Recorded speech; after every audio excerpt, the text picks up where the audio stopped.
With that, we are then going to move into the State Auditor's Office reports, and we'll start with the Climate Resilient Infrastructure Report.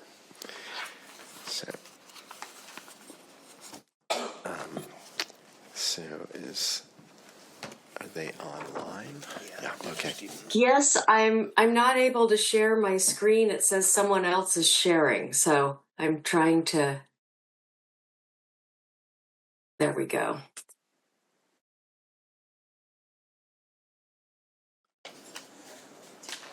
Welcome, Deborah. I think we've got that resolved, so you should have full control. Yes. Thank you. Good afternoon, Representative Paulette, members of the committee. I'm Deborah Stevens with the State Auditor's Office, and we are here today to present the results of our audit ensuring climate resilient, infrastructure to meet Washington's growing energy needs. Before we start, I'd like to thank the 7 agencies and the numerous other entities who took the time to provide information and perspectives for our audit. Down just a little bit. As a little bit of background, Washington, as I'm sure you know, is experiencing changing weather patterns that are creating increasing risk of hazards, such as wildfires. Those risks are particularly serious for the state's critical infrastructure. And much of that infrastructure, as is true around the country, is already stressed by aging and population growth.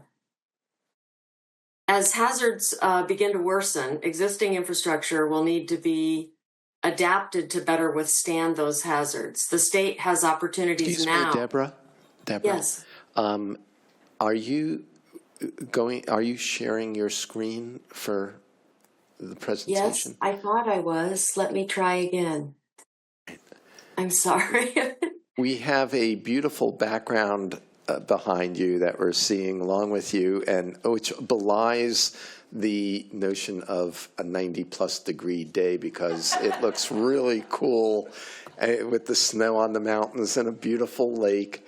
And we wish we were there today, but we're not seeing your slides. Let me see. How's this? We now see the background slide. Okay, I apologize for that. No problem. Take it away. Okay, so I was just giving a little bit of background and saying that the existing infrastructure will need to be adapted, and the state has an opportunity now to adapt new infrastructure as it's being planned and built. In this audit, we looked specifically at electricity infrastructure. Just to give you a quick summary of our audit results and what I'll cover in the presentation, Washington has opportunities to adapt new electricity infrastructure as it's being planned, and additional analyses of forecasted climate information as well as broader collaboration could both help with those efforts. Washington, the reason we did this audit is because Washington had already passed laws to reduce greenhouse gases, which is known as climate mitigation, including the Clean Energy Transformation Act.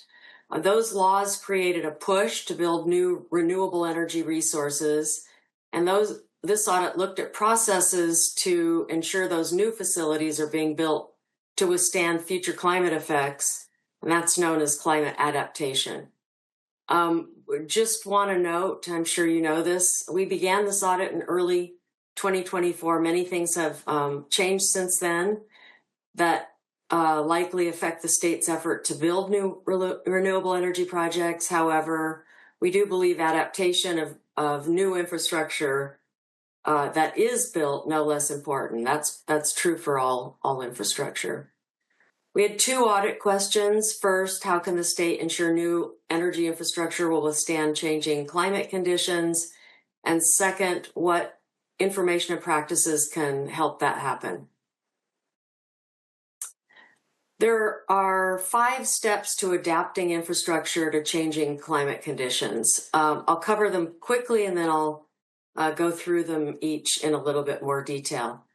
The first step is to identify climate risks that may arise in a specific location over the expected lifespan of the infrastructure. The second is to identify how those climate risks may potentially affect infrastructure and how the exposed infrastructure how exposed the infrastructure would be to damage.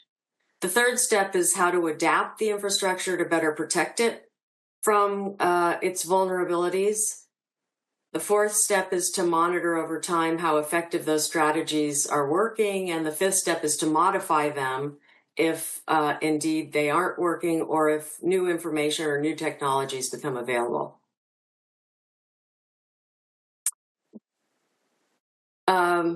So the first step is understanding climate risks, and that requires best available science to assess how weather patterns are likely to change in the future. Here in Washington, the University of Washington's Climate Impacts Group, which also houses the state climatologist, provides that. In addition to Climate Impacts Group, 2 other agencies are involved in providing information related to hazards related to changing climate conditions. Ecology is one. In the 2023 law that required ecology to update the state's climate resilience strategy, also required them to work with Climate Impacts Group and provide technical information online. On Climate Impacts Group website, currently, they provide resources such as mapping tools that does provide forecasted climate information and information about the hazards that they pose. I just want to add, I believe the director of the Climate Impacts Group is here today to answer any questions about that. In addition, another law requires Department of Natural Resources to complete wildlife hazard maps for the state and make them available online. To plan and site new infrastructure, developers and utilities need climate risk information for specific locations that are being considered for the infrastructure. On its website, Climate Impacts Group advises the users of their mapping tool not to use the maps at the location level, only at the county level. We believe that's less useful. Pierce County is a really good example. Weather-related hazard risks vary considerably from the coastal areas to, let's say, Mount Rainier or farther inland. More granular data would better inform siting decisions and therefore better inform adaptation strategies. We also recognize that forecasts are not always going to be perfectly accurate, but again, decisions should be based on the best available science at the time. We also recognize that to expand its current work, Climate Impacts Group would likely need additional resources. We also found that DNR could help inform siting of new infrastructure with forecasted wildfire maps, in addition to the current snapshots that they're currently required to produce. Once climate risks are known, the second step is doing a vulnerability assessment. Vulnerability assessments inform builders and utilities about how specific climate risks are likely to affect the different types of infrastructure and what would be needed to help it withstand those risks. Vulnerability assessments, as I said, need site-specific climate hazard information as well as engineering analyses to understand the exposure of the particular infrastructure. Currently, the Growth Management Act guidance that Commerce produced recommends vulnerability assessments to counties and cities for new assets. That guidance is primarily focused on assessments to ensure climate mitigation, but they do address adaptation in a little bit less detail. And that guidance falls short of recommending monitoring and adapting over time. but we were very, very happy to see that in their guidance. We also concluded that vulnerability assessments could be useful in two other places: the State Environmental Policy Act checklists that Ecology produces, and in applications for state funding for new electricity infrastructure projects. So once you know the climate risks and you know the vulnerabilities of the infrastructure, you want to sort of build strategies to address those vulnerabilities. The most obvious strategy clearly would be locating the infrastructure in a different place. That's not really realistic in many cases. Some examples of other strategies would be building standards for the infrastructure. In the case of high flooding risk, platforms for the infrastructure. In the case of, these are just a few examples, but in the case of wildfire risk, expanding the barrier around the infrastructure. Steps, the two final steps, 4 and 5, measuring success and adapting based on the results of that, are only relevant when the first 3 steps are complete. And because Washington is just beginning to conduct infrastructure adaptation in the area of energy, we didn't delve deeply into steps 4 and 5. We did look at other states, practices in other states related to electricity adaptation, and we found that some of those states are a little farther along. Minnesota and California, for example, both provide downscaled climate hazard information roughly in a 4 to 6 square mile area. Massachusetts provides engineering assessments to help developers plan new infrastructure. In both California and New York, I went out of order, sorry about that. Their larger utilities are required to conduct vulnerability assessments for new infrastructure. And several states have taken steps to improve collaboration and consultation related to new facilities. We found, too, that the state has opportunities to broaden collaboration around new energy infrastructure development, given the large and diverse number of entities involved. They include public entities, private, state, local, tribal, and also federal here in Washington.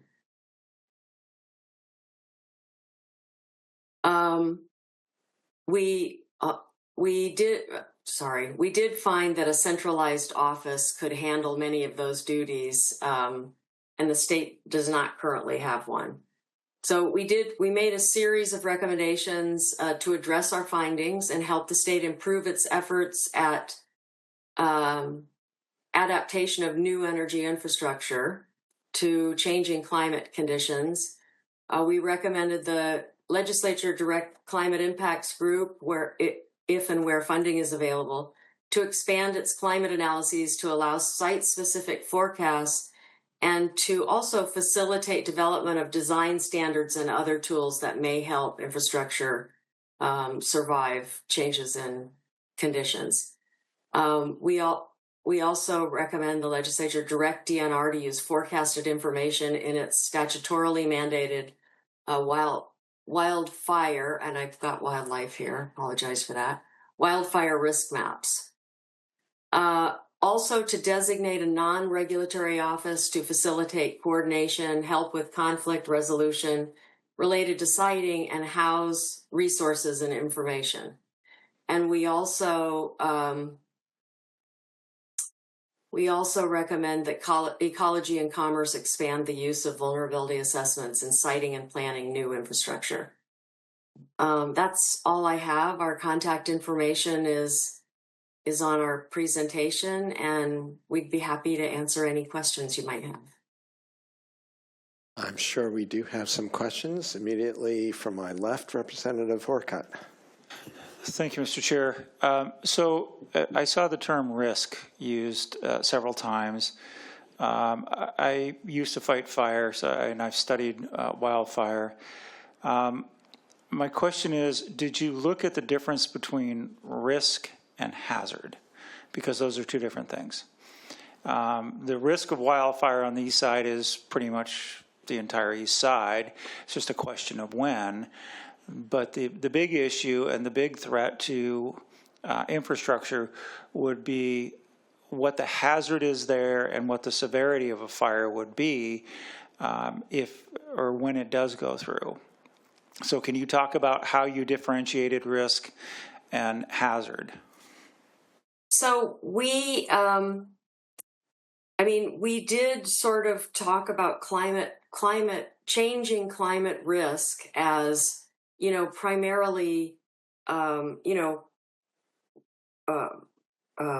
warmer temperatures, changing precipitation patterns, things like that, and the hazards that they produce. I mean, wildfires are more frequent from increasing temperatures and, the changing, like less snowpack and more rain falling as, more precipitation falling as rain, increases the risk or the hazard risk of flooding and mudslides and things like that. So, yes, you need climate information, and then you need the hazards that those climate changes produce. That answer your question? Do you want to follow up? Okay. All right. Senator Short. Thank you, Mr. Chair. Just more of a process question, because we get into these issues a lot, especially when you're talking infrastructure as it's related to energy in the Energy and Environment Committee. And, I noticed the suggestion to do the non-regulatory group, but I'm wondering how, if the auditor has thought through how would that interface with the State Environmental Policy Act, would also interface with FSEC, and things like that, or is it really just meant to be like a resource of information for folks to get started? I think the reason by non-regulatory, I don't mean that no regulatory agencies would be participating, just that to help facilitate, conflict inherent in siting these kinds of facilities, that it may be more successful to have a non-regulatory office that preserves the regulatory functions of each of the agencies, that would participate. Follow up, Mr. Chair? Please. Thank you, Mr. Chair. I appreciate it. So kind of following along that vein, how would local elected officials participate in that process, given that a lot of time, these projects may be housed in their counties? Yes, I think I do think that is part. That certainly contributes to some of the conflict that we've already seen. The idea is to bring all parties, public and private and tribal, together to try to resolve these issues. And I think the entity itself would have to sort of work out the details. We didn't, yes. Thank you, Mr. Chair. Appreciate it. Certainly. Senator Gaynor. Thank you, Mr. Chair. So, Deborah, when we talk about climate resiliency, it sounds like it's a new thing, and in reality, that's really what planning processes have been doing I know all the while I've been in office in the last 25 years. Because we've got the stormwater manuals that address the 100, 500, 1,000-year events, and so we're already building infrastructure to accommodate that. I guess I understand from an electricity standpoint. To harden some of the assets, instead of wood poles going with the metal, and when you do have a fire, but we've got forest management science that hasn't been embraced. I mean, I'm a little puzzled about the science comment because, as I said, whether we're talking about stormwater, we're talking about forest health, there's a lot that's out there right now that's not being embraced and suggestions that are not being acted on. And yet we're talking about embarking on a new program. How does this, what you're proposing, the kinds of things you've looked at, how is that interfacing? How is it interacting with what is already out there that should be acted on, that we as government entities are not acting on in managing public lands? I think that what we are proposing is to, make all of that information available. I mean, we certainly don't want to reinvent the wheel. We want to just, we're not proposing to reinvent the wheel. We're proposing to pull all of that information together, make it available to everyone who is considering building new infrastructure, and demonstrating that they're taking all of the science into effect and all when they're proposing to site and build something. So I do agree with you. There's a lot already out there, but there's so much of it that we couldn't find in a single place. You just kind of have to, it's just kind of spread throughout the various entities. And so I think we're proposing to kind of try to get the arms around all of that and make sure it's taken into consideration as new projects are being built. If I may, Mr. Chair? Please. So what I'm hearing you say now, though, is that we're talking about disseminating existing information. And what I'm saying is that if we've been constantly evolving our requirements for any kind of build out for planning purposes, and always based on best available science.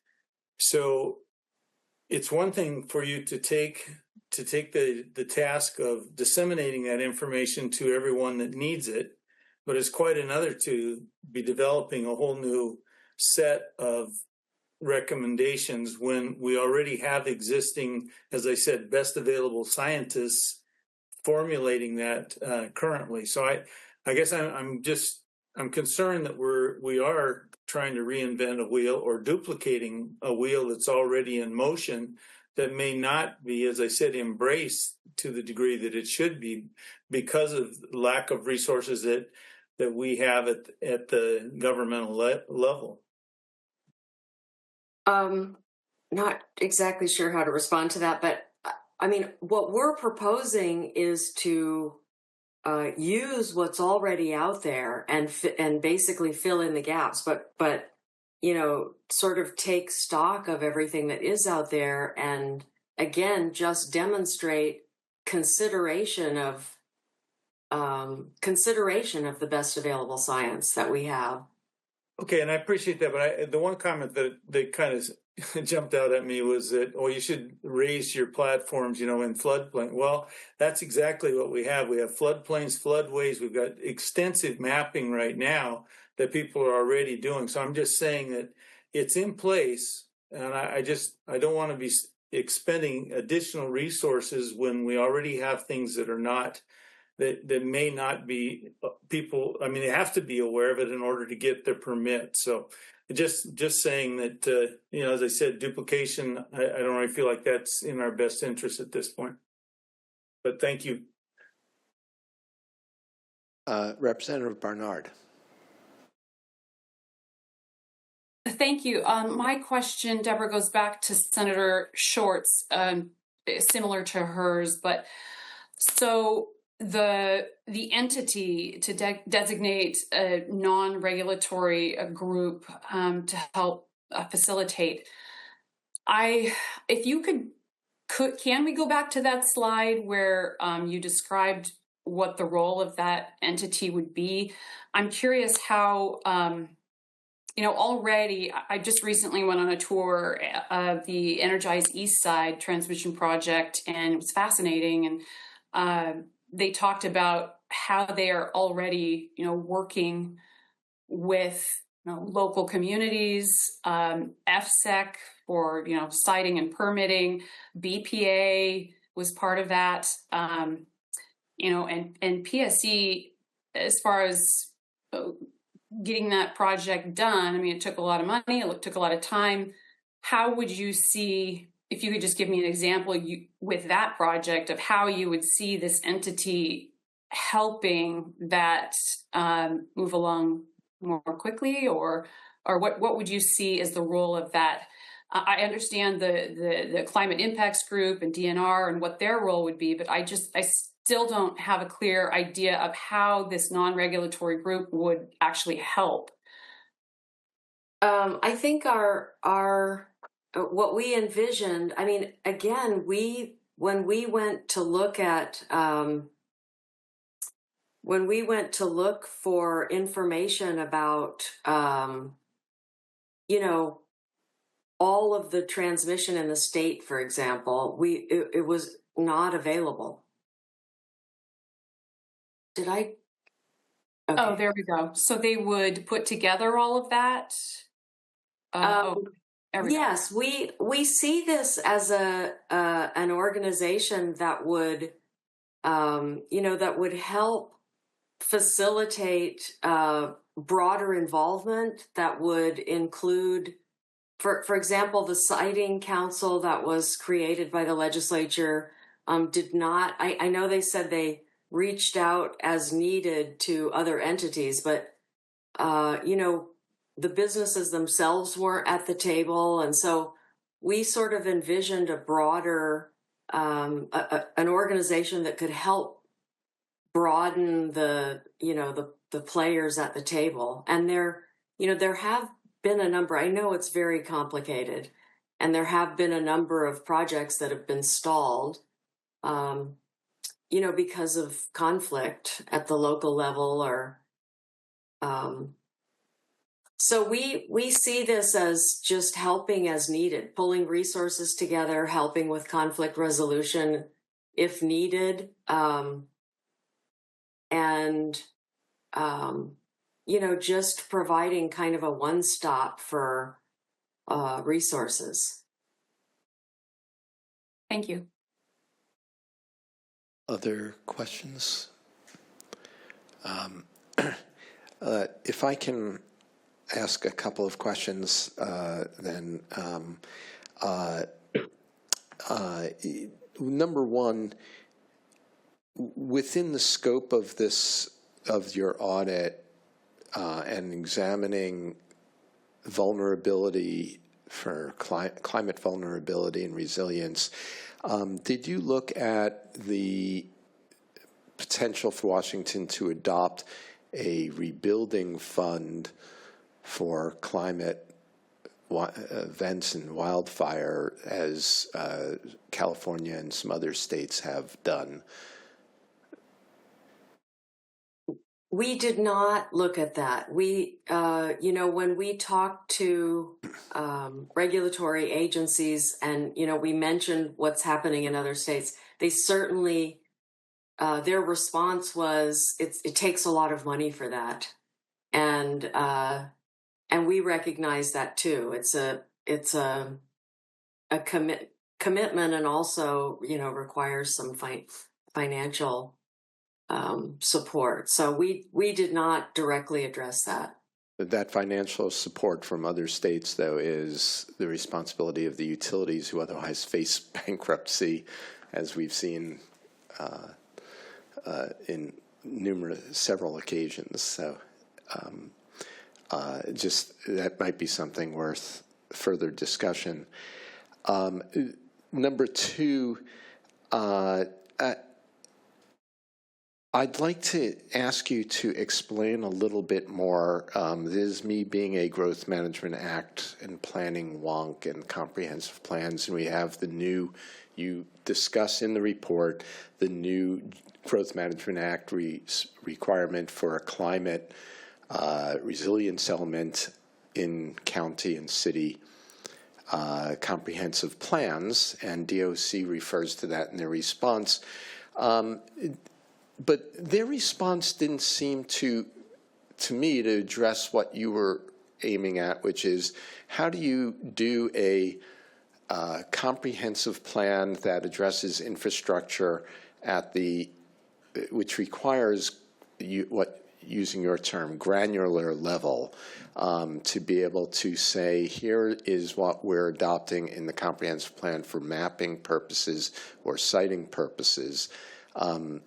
Am I getting where you were going wrong, or am I on track with that, and the need is there for that type of data in order for local officials to be able to adopt plans, which they, no county can afford to really be doing this on their own?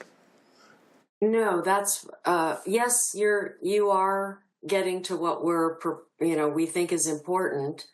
And, again, kind of a centralized, Climate Impacts Group has a great website, and they've done so much, and they certainly could do it for the state. I think, every county should have access to best available science from their work, and not have to specifically conduct the work themselves. Am I missing? No, thank you for answering that. I think that clarifies. To me, it's similar to the fact that we have other resources for best available science that counties get to utilize from other agencies for, saying, mapping wetlands. And this would be the same. So thank you for that. With that, are there any other questions before we ask the agency representatives to respond? Not seeing any other questions. Wait, is there a hand up? No, okay. In that case, my understanding is that we have available Department of Ecology, Energy Emergency Management, Department of Commerce, Growth Management from Commerce, UTC, and those are the four agencies. I understand we have people available. Did the agencies want to present the cabinet response or just take questions?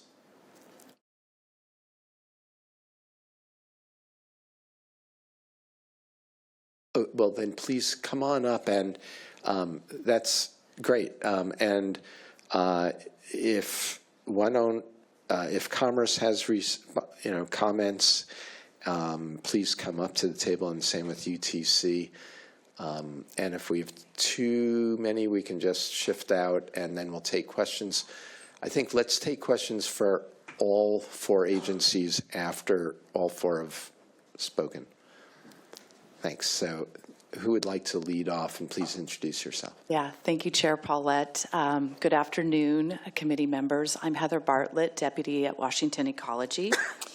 Ecology appreciates the state auditor's work on this performance audit and the focus the report brings to the need to strengthen our state's infrastructure, including electricity generation and transmission. Many of the findings of this audit align with priorities Ecology and other state agencies share, and is included last year as we work to update our state's climate resilience strategy. Impacts such as flooding, extreme heat, wildfires pose a threat not just to our homes and our communities, but to the critical infrastructure that ties our state together. This audit underscores the importance of those resilience priorities and the need to continue our state's investments in preparing for climate change, such as continuing our work implementing Washington's climate resilience strategy. Published last year, the strategy aims to incorporate climate resilience into all types of critical infrastructure, including energy infrastructure. Although we agree with the importance of the issues identified in this audit, we also believe there are opportunities to better leverage existing resources and interagency work to address these goals. This includes resources such as the Interagency Working Group on Climate Resilience, the Department of Commerce's Energy Resilience Office, the Clean Energy Siting Council, and the University of Washington's Climate Impacts Group. Washington's State Environmental Policy Act creates an environmental review framework that, in many cases, already incorporates examining these types of concerns, and we believe that providing the cities and counties that do the majority of the SEPA reviews with more information and training on climate risks and resilient strategies could strengthen that existing process to better address the concerns that are identified in this report without requiring statutory or regulatory changes. SEPA covers a huge variety of projects and developments in our state, and we want to be careful about creating unintended consequences by adding requirements and obligations to the law that local governments and other agencies will have to meet. We believe a more targeted approach with guidance specific to the energy projects identified in the audit can meet those same goals. One significant challenge to accelerating this work is the pullback we see from our federal partners in science, staff, and funding needed to monitor, investigate, and act on these changes.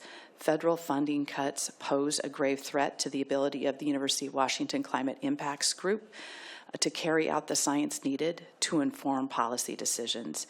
The UW Climate Impacts Group is an irreplaceable resource for our resilience efforts, and finding ways to support that group and maintain its capacity are crucial to the success of these efforts. This underscores the importance of the investments that this legislature has made to support understanding climate impacts and to advance climate preparation and adaptation for all Washingtonians. While as a state, we will not be able to replace the role of the federal government, our current state investments will help soften the impact of the loss of the federal funds and help us maintain forward progress. In closing, although we agree with the recommendations, a significant regulatory shift to our state's environmental review process would require additional funding, staff, and time to carry it out. Thank you for the opportunity to provide comments. Thank you. And would Commerce want to go next, or? Sure. Feel a little exposed here on the side of the table, but good afternoon, committee members. I'm Brian Rybaric. I'm chair of the Utilities and Transportation Commission, and I'd like to just offer a few thoughts from the perspective of the agency that regulates the rates and services of the state's investor-owned utilities. And specifically, I'll focus on 3 points, many of which are consistent with what we've heard already today. But first, resilience is top of mind right now. You'll hear probably a little bit more about this as we continue through the agency discussion here. But wildfire season is obviously upon us, as demonstrated by the continued risk, as Representative Orcutt noted, on the east side, and continued evacuations in many parts of the state, including the Hope Fire that's currently burning in Senator Short's district. The state's work, including the UTC's work on wildfire mitigation plans, underscores the urgency of adapting to climate change, to a changing climate. And the focus of this audit and the need to focus on resilient infrastructure obviously is a timely and essential discussion for us to be having. Second, as also noted during the discussion here already, we are in an energy transition to implement state policy to mitigate the worst impacts of climate change. And while these resilience and vulnerability assessments are an important addition to that framework, they must be efficient and not hinder progress in building transformational infrastructure. And I think we've heard a little bit about that here already as well today. But addressing the pressing challenge of mitigating climate change and continuing to meet our growing needs of customers, we have to keep that front of mind as well and continue to be efficient in that process. So finally, resilience has to be weighed against affordability. This is probably something unique in the comments to the UTC, but it's a critical consideration in everything we do at the UTC, and it's more important than ever. As we look at infrastructure investments, these are investments that often last 30 to 50 years in time, and so ensuring durability and resilience is essential. And I think Senator Gaynor made a great point that in some ways, this is already implicit in the planning that we do, but I think the idea behind this audit is to be a little bit more intentional and a little bit more explicit about the climate resilience impacts and long-term planning that we do. So we continually strive to balance the cost and needs to provide safe, reliable service for customers, and we will carry that same focus as we look at resilience, any discussion of resilience for future infrastructure investments that are made by the utilities.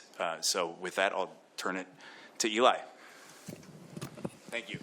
Thanks so much. Chair, Vice Chair, and members of the committee, thanks for the opportunity to provide some brief comments from the Department of Commerce. I'm Elizabeth King. I'm the Director of the Energy Resilience and Emergency Management Office at the Department of Commerce. We appreciate the auditor's focus on building energy infrastructure to withstand extreme weather now and into the future. This hearing is extremely timely as we are in the middle of wildfire season, as many people have already pointed out. I can report as of 11:30 today, we have 6 active large wildfires, many of these impacting communities and their safety, but also existing generation, transmission, and distribution energy infrastructure. To name a few, the Bear Gulch Fire in North Olympic Park impacts generation from TPU. The Viola Fire near Yakima yesterday, Pacific Power had to quickly turn off some power so it would protect fighters' safety. And then, again, the Hope Fire near Northport and Senator Short's district is potentially impacting some hydro facilities. While we agree on the priority, it is crucial to emphasize the need for a broader approach.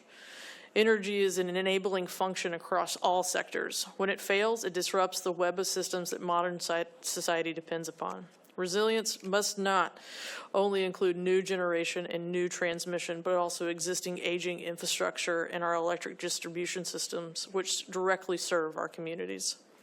Washington has already experienced the impacts of extreme weather on energy infrastructure. Examples include extreme rain and flooding, like in 2021 that damaged substations and caused outages, wildfires in 2015, 2018, 2020, 2021, 2023, and it's yet to know what this year's fire damage looks like.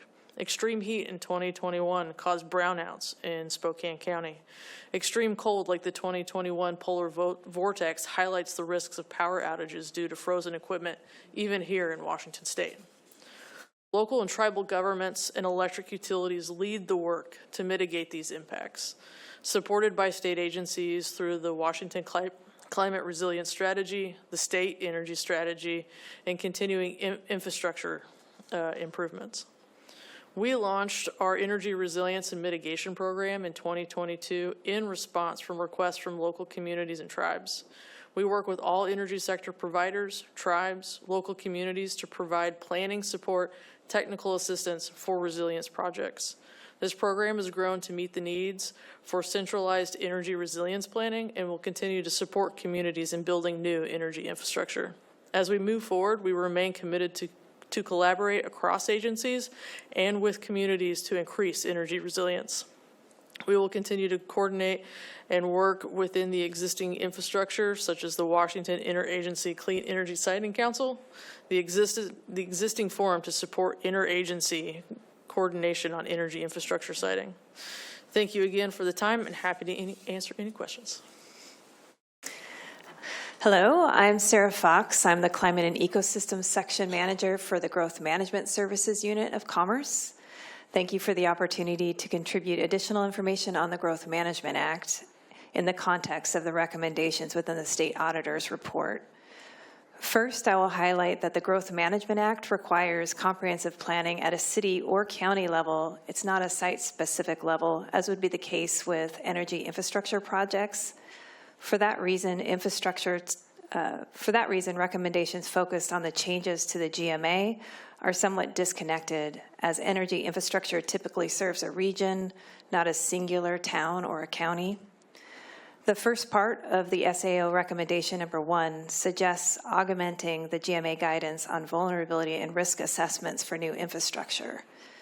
To clarify, vulnerability and risk assessments are already included as a key planning step within our intermediate climate guidance for cities and counties. This was a new requirement for the GMA, as it was added when House Bill 1181 was adopted into law in 2023.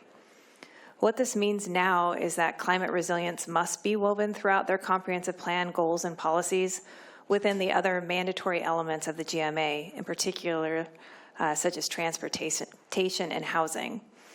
The GMA and our climate planning guidance in particular is a planning effort for the whole of a local government's land uses and operations. So a vulnerability and risk assessment that is conducted during a local comprehensive plan effort would be at a larger scope and encompass all assets and infrastructure that are vulnerable to hazards within the county or city limits.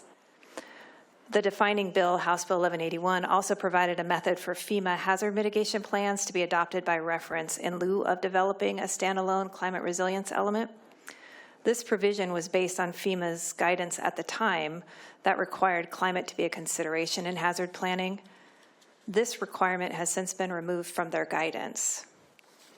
Commerce could consider changes to its guidance and model policies to help counties and cities assess climate risks to electricity infrastructure, as well as consider additional model policies to mitigate such risks if that infrastructure is within their realm of control, which is typically what a comprehensive plan covers.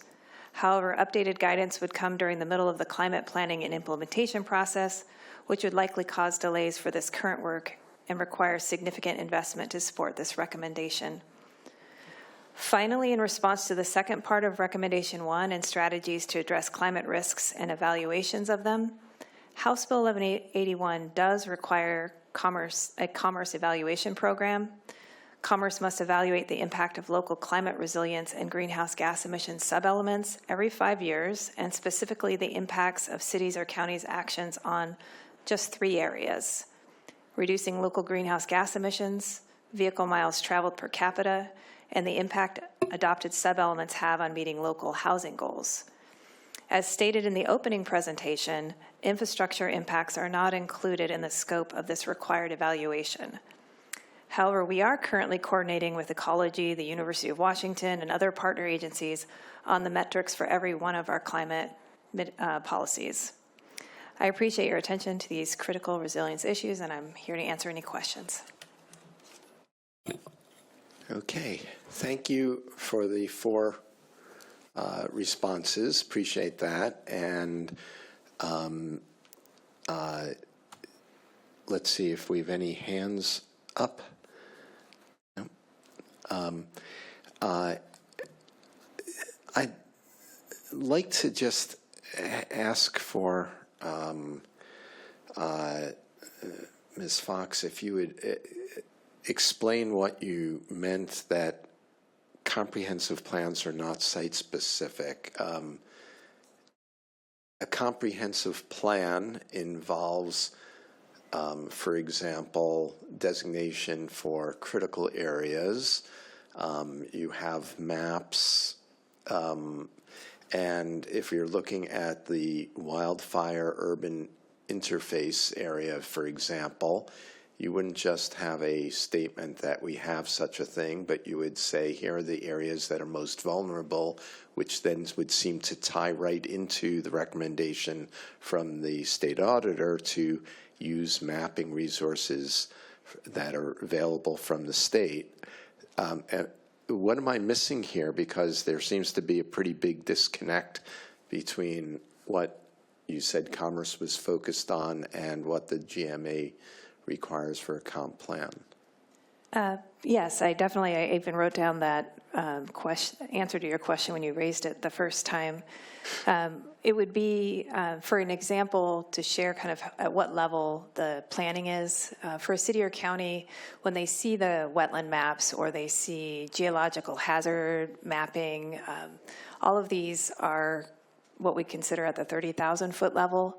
So identifying that there's a risk in an area for landslides or there's wetlands in the area of a new development or wildfire hazards, what that does then is signal to that project when they're actually planning the project. There are things that project needs to do further study to identify the limitations or the actual risks to that particular project. So it's, and that's part of the SEPA process, is identifying all of those potential things that might need to be avoided or mitigated against for that particular project. And so then further study has to happen at that site level. So if you can imagine, the comprehensive plan is identifying all the potential environmental hazards for a city, county, but they are not providing enough detail to say exactly what interventions need to happen on that exact site for that exact project. So that's that, what in our, at least GMA world, calls kind of that next step is that implementation step, where you, as a city or county, have to have development standards that further define those broader goals and policies. So now they're really specifically talking about how they're going to regulate projects and development in their city. Does that make sense? Not really. I'm sorry, and maybe we should carry on separately. But in essence, it sounds to me like you're saying you do need the mapping. Just as you would have with the shoreline management plan, it's not like you just say you have shorelines, you map them, Right. and it's adopted along with the comprehensive plan. If you have a wildfire urban interface area, then you would apply your development standards to that area. But first, in the comp plan, you have to designate what those areas might be, right? Am I correct? Right. Okay, we're on the same Yes, everything's path. layering on top of each other, but our distinction would be those exact measures that have to happen to make that piece of infrastructure more resilient. That would be another level of planning that goes beyond comprehensive planning. We call that the implementation planning.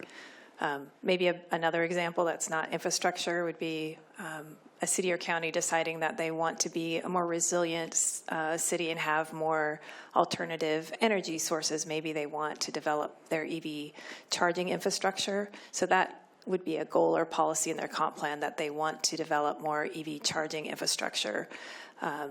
But the next step would be them procuring a consultant and actually developing the actual plan of where all that infrastructure is going to be built. And so that's the implementation of their comp plan.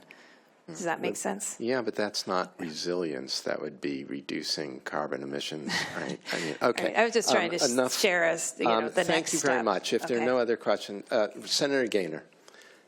Thank you, Mr. Chair. I just want to clarify your comment about the GeoHaz review, because each project that submits an application, if it's in a designated area, would have to have a site-specific GeoHaz review done, and then any recommendations for what accommodations should be made to mitigate whatever hazard may be there.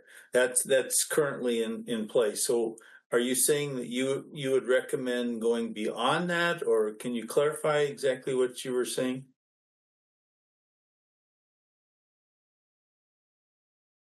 So on that question, again, as we mentioned, if you're identifying that there's a geohazard in the area, just as you correctly stated, for that particular project, they would then move forward with their own geohazard engineer that would produce a very detailed plan for that particular site. The city and the county, or the city or the county is not they are not producing that report. It would be the developer of the site that's responsible for that next level, right? Is that what you're asking? Yes. Okay. Well, no, I guess I'm just saying, what are you proposing? It would be in addition to what is already being required, because that's what's required right now to, anticipate, prior to calling it climate resilience, it was just recognizing the hazards that were there.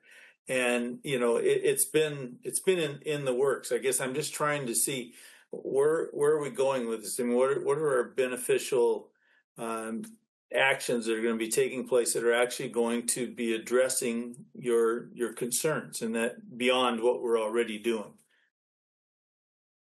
Hi, this is Eli King with the Department of Commerce. I don't believe Commerce is recommending or advocating for any additional recommendations.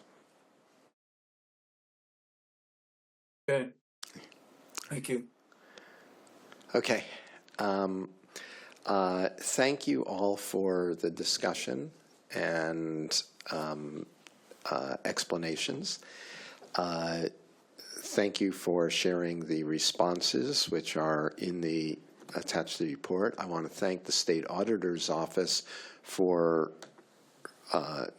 diving into a incredibly important area and providing us with a very useful and important roadmap to be considering for the legislature and for the agencies. And I assume that discussion does not end just with issuing a report. So thank you all very much. And with that, I'd like us